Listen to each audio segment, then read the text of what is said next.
ಹಾಗೂ ಅಮ್ಮ ಹಿರಿಯವರು ನಿಜವಾಗ್ಲೂ ತುಂಬ ಸಂತೋಷ ಆಯಿತು. ನಾಟಕ ನೋಡೋದಕ್ಕೆ ಈ ವಿಶೇಷವಾದ ನಾಟಕ ನೋಡೋಕ್ಕೆ ಬಂದಿದ್ದೀನಿ. ನಾನು ವೇದಿಕೆ ಹೋಗ್ಬಿಟ್ಟ ಮೇಡಮ್ ಅವರು ಬಂದಿದ್ದಾರೆ. ಅವ್ರಿಗೂ ಕೂಡ ನಾನು ಈ ನಿಮ್ಮೆಲ್ಲರ ಪರವಾಗಿ ಹೃದಯಪೂರ್ವಕವಾದ ಧನ್ಯವಾದ ಅರ್ಪಿಸ್ತೀನಿ.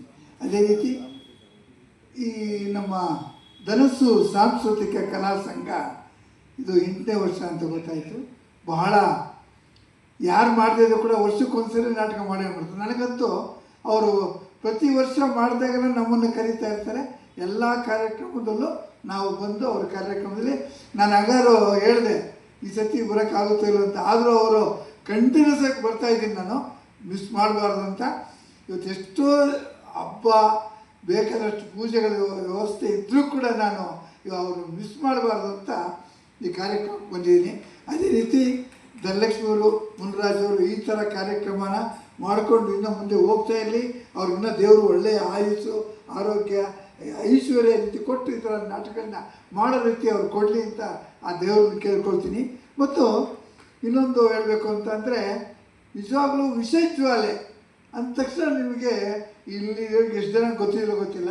ನಾನು 70ನೇ ಇಸ್ವಿನಲ್ಲಿ ಕಾಲೇಜು ದಿನಗಳು 74ನೇ ಇಸ್ವಿ, 70ರಿಂದ 74, 80ರವರೆಗೂ ವಿಷಜ್ವಾಲೆನ ನೀವು ನಂಬ್ತಿರೋ ಬಿಡ್ತಿರೋ ಸುಮಾರು ಒಂದು 60-70 ಸಲ ದುರ್ಗಸೇನಾಚಾರ್ಯ ಪಾತ್ರ ಮಾಡಿದ್ದೀನಿ.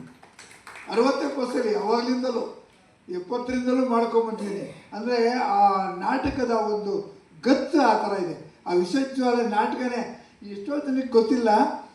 ಕುರುಕ್ಷೇತ್ರ ನಾಟಕದಲ್ಲಿ ಶಕುನಿ ಡೈಲಾಗು ಬರುತ್ತೊಂದು, ಅದನ್ನು ದುರ್ಗಸೇನನ್ನು ವರ್ಷನು ಅಥವಾ ಪುಟ್ಟಸ್ವಾಮಯ್ಯನವರು ಇದನ್ನು ಇದು ಮಾಡಿದ್ರು ಅಥವಾ NS ರಾವು ಶಕುನಿ ಪಾತ್ರ ವಹಿಸ್ಕೊಂಡ್ರು ಗೊತ್ತಿಲ್ಲ. ಅದ್ಭುತವಾದ ಡೈಲಾಗು. ಆ NS ರಾವು ಬರೆದಿರ್ತಕ್ಕಂಥ ಆ ಶೈಲಿ ಇದೆಯಲ್ಲ, ಇವತ್ತಿನ ಲೇಖಕಗಳಿಗೆ, ಸಾಹಿತಿಗಳಿಗೆ ಅಲ್ವಾ, ಆ ಥರ ಇಲ್ಲವೇ ಇಲ್ಲ. ಯಾರು ಈಗ ಆ ಥರ ಬರೆಯೋದೇ ಇಲ್ಲ. ಆ ಥರ ಅದ್ಭುತವಾದ NS ರಾವ್ನ ನಾಟಕನ ನಮ್ಮ ಆಡುಗೋಡು ಶ್ರೀನಿವಾಸ್ ಅವರಂತೂ ನಾನು 4 ಸಲ ನೋಡಿದ್ದೀನಿ. ಅವರು ಬೇಕಾದಷ್ಟು ಸಲ ಮಾಡಿದ್ದಾರೆ. ಅವರು ನಾನೇ ಇಲ್ಲೇ ಕಲಾಕ್ಷೇತ್ರದಲ್ಲಿ ಇಲ್ಲಿ 4 ಸಲ ನೋಡಿದ್ದೀನಿ. ಅದ್ಭುತವಾದ ನಟ. ಇಂಥ ನಟರಿಂದ ಇವತ್ತು ಆ ಕಲೆ ಹಂಗೆ ಉಳ್ಕೊಂಡು ಬಂದಿರೋದು. ಆಮೇಲೆ ಇನ್ನೊಂದು ಹೇಳಬೇಕು ನಿಮಗೆ, ನಮ್ಮ ರಾಮಮೂರ್ತಿಯವರು ನನ್ನ ಜೊತೆ ಅವರ ನಮ್ಮ ಒಡನಾಟ ಸುಮಾರು 40 ವರ್ಷಗಳಿಂದ. ಅವತ್ತಿದ್ದಲೂ ಅವರು ಅದ್ಭುತವಾದ ಸಂಗೀತ ನಿರ್ದೇಶಕರು. ಅವರು ನಿಜವಾಗ್ಲೂ ಈಗ ಅಷ್ಟೇ ಕವಿ ಮಾಡಿದ್ದಾರೆ. ಅವತ್ತಿನ ಕಾಲದಲ್ಲಿ ಜೋಕುಮಾರ ಸ್ವಾಮಿ, ಜಯಸಿದ್ಧ ನಾಯಕ ಒಳ್ಳೊಳ್ಳೆ ನಾಟಕವನ್ನು ಅದ್ಭುತವಾಗಿ ನಡೆಸ್ಕೊಂಡು ಬಂದಿರುವಂಥ ಅದ್ಭುತವಾದ ಹಿರಿಯ ನಟ ನಮ್ಮ ರಾಮಮೂರ್ತಿಯವರು. ಅವರು ಕೂಡ ನಿಮ್ಮೆಲ್ಲರ ಪರವಾಗಿ ನಾನು ಹೃದಯಪೂರ್ವಕವಾದ ಧನ್ಯವಾದ ಅರ್ಪಿಸ್ತೀನಿ. ಅದೇ ರೀತಿ ನೀವುಗಳು ಕೂಡ ಇವತ್ತು ಆಯುಧ ಪೂಜೆ ಇದೆ, ಆದರೂ ಕೂಡ ಇಷ್ಟೆಲ್ಲ ಬಿಡುವು ಮಾಡ್ಕೊಂಡು ಬಂದಿದ್ದೀರ. ಎಲ್ಲರಿಗಿಂತ ಮೊದಲು ನಾವು ನಿಮಗೆ ಹ್ಯಾಟ್ಸ್ ಆಫ್.